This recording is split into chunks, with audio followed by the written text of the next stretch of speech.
Hey, what's going on, guys? It's Matt NES, and for the first time in a long time, I've actually managed to get myself to a flea market. Now, it's been a couple years since I've been to one, and I've been hearing rumblings that the flea market scene has been kind of not so great the last couple years or so, because prices have been going up with games. And to be quite honest, I didn't really expect to find a whole lot today, but apparently I was wrong. Like, really wrong. To the point where, like, I went over my initial budget and I had to actually dip into my savings in order to make sure I had money for the rest of the week. Guys, I have a problem. Help! But enjoy my pickups for this video.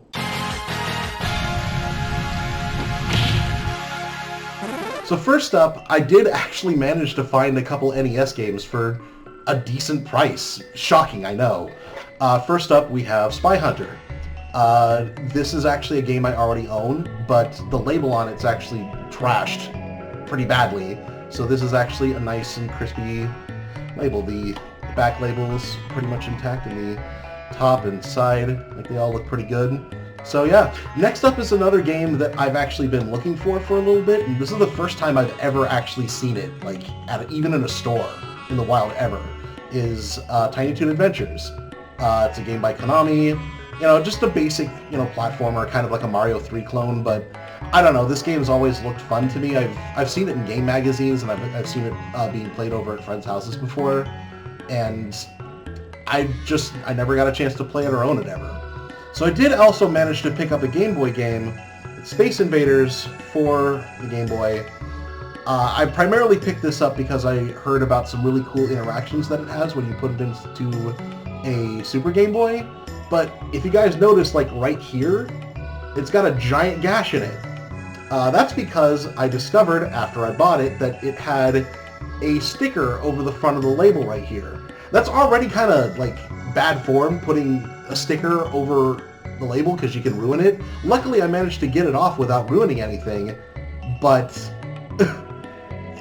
the sticker was right over this giant gash that's in it, so, like, that's already, like, double bad. So this guy's, like, kind of an asshole.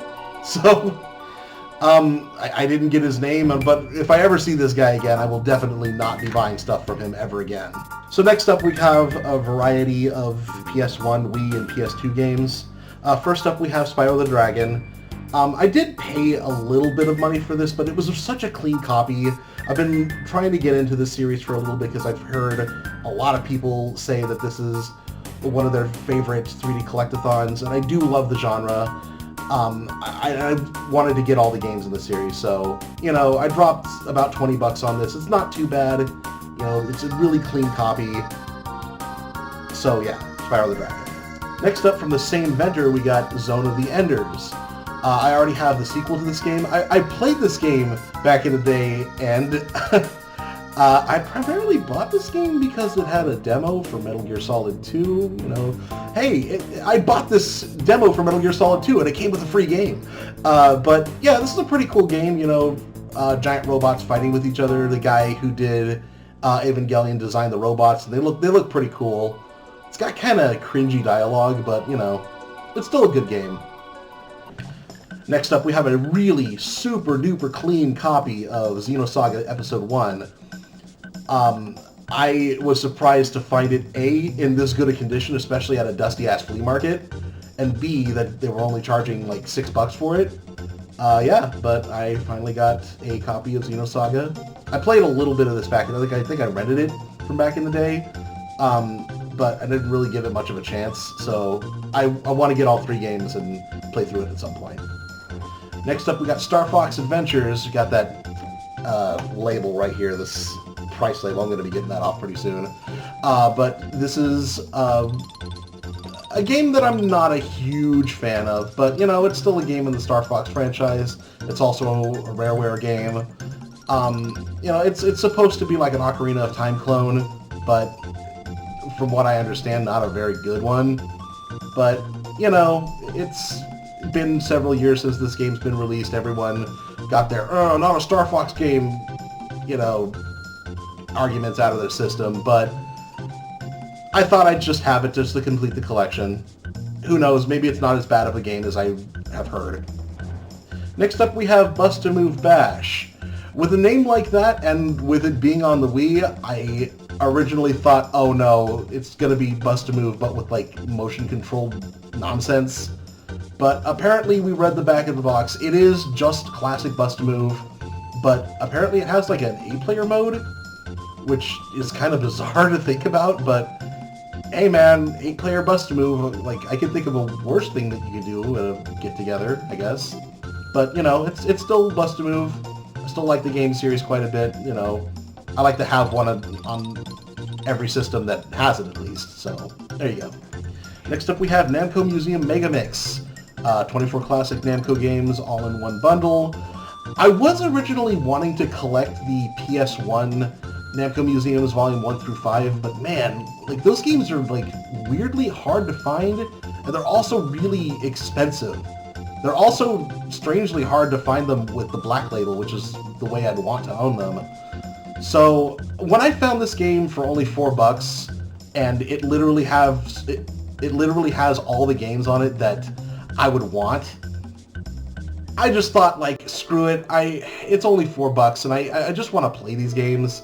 You know, maybe I will still collect the Namco Museums on PS1, but at least for right now, I have a way to play all the classic Namco arcade games that I like playing. And my one lone Wii U game, we have ZombiU. This was kind of early on in the day when I was kind of still in the mindset of we weren't really going to find a whole lot. So I ended up just picking this up for $2. $2 is a proper price for this game. I might play this game soon at some point. It looks vaguely interesting with the whole looking down at the gamepad in order to interact with your inventory and stuff like that. Again, you know, I wouldn't have paid any more than $2 for this game. It's complete. It has all the inserts. It's in fairly nice condition, so, you know, I could think of worse things to spend $2 on, so there you go. ZombiU for $2.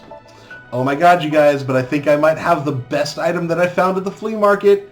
It's Sneak King for the Xbox 360, and best of all, it's sealed. Sealed copy for $3.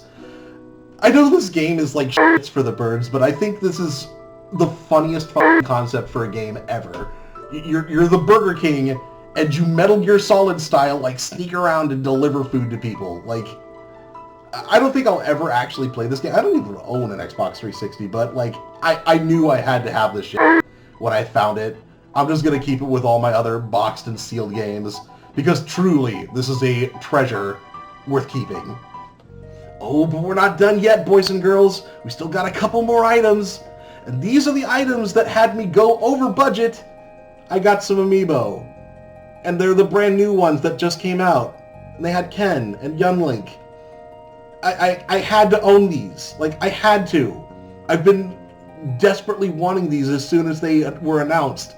And I missed the launch, and I thought they were completely sold out, but this guy had them for about $20 a piece. They're a little bit more expensive than retail, but not so much that I didn't want to just pounce on these right away. So, yeah, I have a problem. I have an Amiibo addiction problem. I need to go seek counseling, I'm sure. Real talk, though, I think probably my best find at the flea market was this PS2 right here. Got it for $5. I have another PS2 that's actually, it turns on, but it doesn't read discs anymore. I have yet to test this one yet. Hopefully it will be able to read discs. It didn't come with any hookups, but luckily I have all the hookups required for it already. So if this does work, then I'm going to consider this the best find at the flea market. Oh, but we're still not done. Right before this recording session started, I just got a bunch of strategy guides. Yeah, my brother brought over a bunch of strategy guides from his current girlfriend who had just stuff lying in their basement, and these are really cool. A lot of these are like generic ones, as you see, like some of them say like Mario Mania or Game Atlas. And, you know, these are cool, these are probably worth a good flip through and stuff, but check this out. First up, we got the Nintendo Power issue that shows off Super Mario Bros. 3. This is some great stuff right here. I'm sure there's like tons of like great articles and like just the ads. I'm sure will probably be just a nostalgia trip, like flipping through this thing. But if that's not good enough, we also got the Nintendo Power Strategy Guide for Super Mario Bros. 3. This thing, getting this is like mind-blowing. This is so exciting to get this. Like, I'm going to flip through this thing just to see all the different levels, and I'm sure it's going to show off all the different secrets and stuff like that, like showing off the infamous, warp whistle locations, and, also, where to find the Hammer Bros suit in World 6, like all that stuff. Like, but I still have one more thing that makes this, like, absolutely bananas. Strategy guide for Banjo-Kazooie. It's dog-eared, it's a little faded, but, dude, I don't care, man. This is amazing.